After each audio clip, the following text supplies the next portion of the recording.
Hello, everyone. Dr. Clark here, and welcome to the newest edition of the Doc's Opinion, and most likely the final edition of 2021. And in this video, I talk about my overall opinions on the upcoming blockbuster, Marvel's or the MCU Spider-Man No Way Home. So overall, because I've been asked this by a few people, from both personally and from people who want me to actually make a video surrounding it. And what are my thoughts and opinions on it? So first off, my excitement. I am looking forward to this film, but not nearly as much as most people. Like, I'm very excited to see the different villains from previous films and continuities and different continuities, the excelling of MCU Spider-Man's story and those around him, how it ties into the MCU at large, or even the entire Marvel Megaverse, or the MCU multiverse, but really the Marvel Megaverse as a whole. And, seeing the other Spider-Man too, but I'm not as excited for it just because of the aspect of which one, I haven't been as amazed with the MCU Spider-Man films as most people have. Really, I haven't been as amazed with most live-action Spider-Man movies, even the Raimi trilogy or the Mark Webb duology. I have to be honest about that. Even when I was younger watching the Raimi films, I was still more interested in the animated adaptations than the video games. And in the comics go above all else. And I've even read one Spider-Man novel that was original before, and I liked it.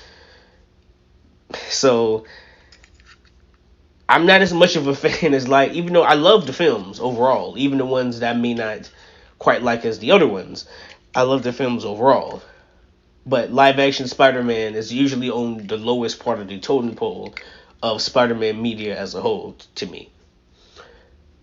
But with that being said, that still doesn't stop me from objectively looking at the film. And for that, I am looking forward to it. And I'm excited to see other people's reactions to it and how other people are perceiving the film. But again, I'm more excited for things like Nick Spencer's continuation of what he's doing with Spider-Man. Because his Kindred saga is, to me, probably my second favorite Spider-Man story, period, over the past 20 years. I have to be honest about that. And I'm also excited for things such as Across the Spider-Verse Part 1 and 2.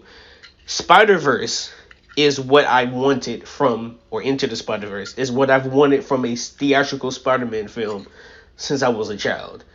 And it finally gave me that. So I'm more excited for that, honestly, in that entire continuity than I am for live-action Spider-Man IPs.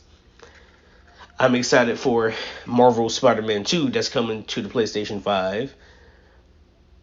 And I'm also excited, ironically, for the animated MCU Spider-Man prequel series, Spider-Man Freshman Year. Because again, animation Spider-Man, and it's going to be interesting to see how they tie this into, or really showcase, the differences between early Spider-Man in the MCU in comparison to other early Spider-Man stories and versions. But now I'm going to talk about the leaks.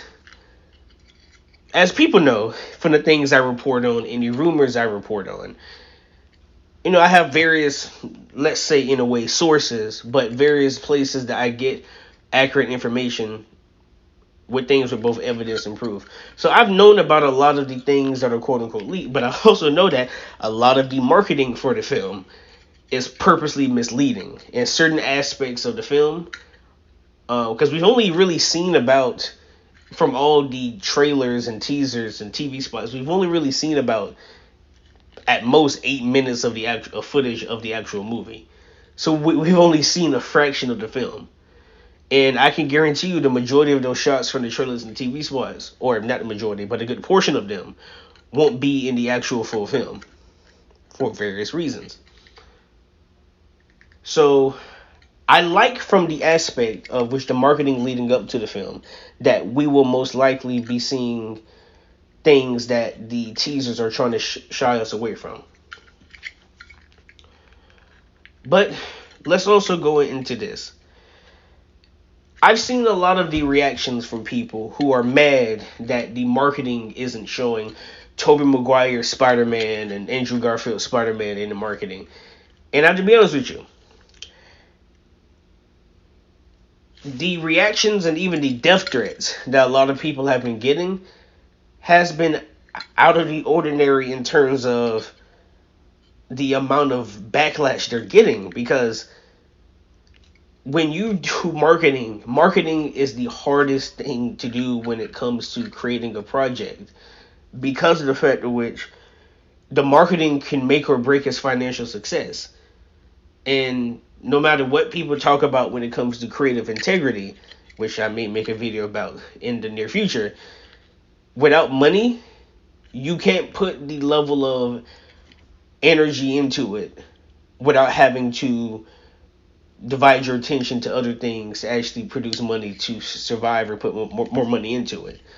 So I can understand the perspective of Sony when it comes to marketing the film, that they are not showcasing every single aspect of the film that's been leaked and rumored. Because with marketing, it is a measuring stick. And you have to be able to measure it to the finite details in order for you to market things successfully.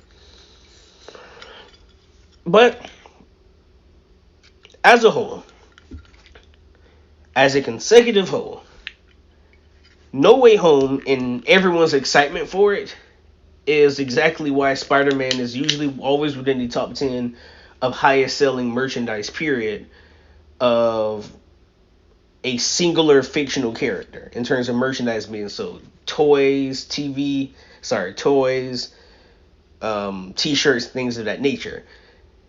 And No Way Home is going to excel that.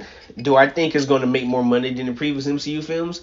Not necessarily, because we're still in the COVID era, and the box office longevity has shown that even when films such as Venom 2, which I'm excited for Venom 3, but Venom 2 has shown it was going to make more money than the first film did if it wasn't for the restrictions of COVID and less people going to a theater and it being closed in territories that the first film was opening in. In No Way Home, I can guarantee you it would have made quite a bit more money than the first film, even if the reviews came out as bad. Because again, look at the Transformers franchise that Michael Bay directed. A lot of people had negative opinions about that, about all of the films, but they still didn't stop them from making a profit with pretty much every single film. So that should show you something. Reviews and public perception can only be seen so far in terms of the success of something.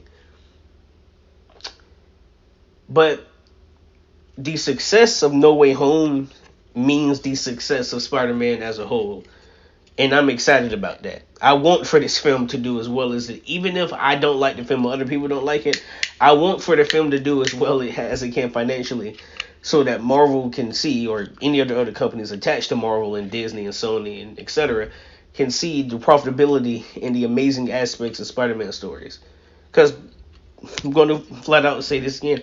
I'm a comic reader above all else, or reader period. But in this case, I'm a comic reader above all else. As long as the comics come out well at a certain time and above a certain level of quality, I'm fine. And I've been happy with the vast majority of Spider-Man comics within the past decade. Be it Superior Spider-Man, the different Elseworlds, like the Back in Black return, or J.J. Abrams Spider-Man, and like I said, the Kindred saga that just ended, and even Spider-Man adjacent stories like the Noel saga and things of that nature. I'm excited for it. So I hope everyone enjoys No Way Home. I hope everyone is able to pull something out of the film to take into their personal lives.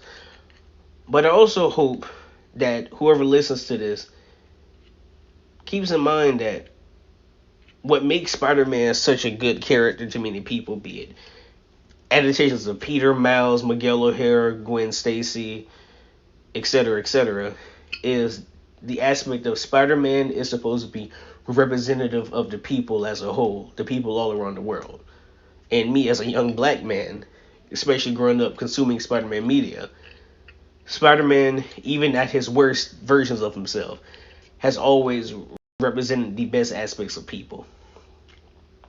So with that being said, if you all would like me to make some sort of sequel to this video or spinoff from it, please give this as many likes as you can and subscribe and comment.